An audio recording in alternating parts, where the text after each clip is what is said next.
সীমান্তবর্তী জেলা কুড়িগ্রামে বেড়েছে ঘন কুয়াশা ও শীতের তীব্রতা। মধ্যরাত থেকে কুয়াশায় ঢেকে থাকছে বিস্তীর্ণ জনপদ। সকালেও সড়কে হেডলাইট জ্বালিয়ে চালাতে হচ্ছে বাস, ট্রাক ও মোটরসাইকেল।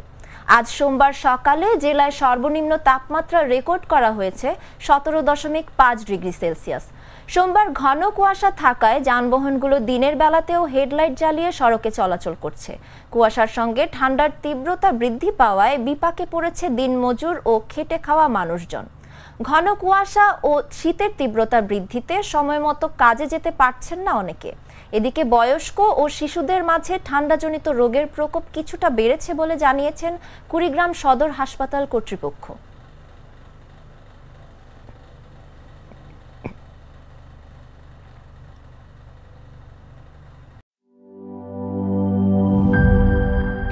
স্যার, আমাদের নতুন প্রোডাক্ট সিক্সার্স।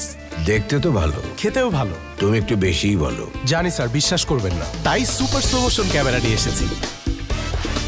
দেখেন স্যার, চকলেট, পিনাট, ক্যারামেল ও নোগাটের দারুণ কম্বিনেশন এলো সিক্সার্স চকলেট কোটেড বাই। পুরোটা এনার্জি।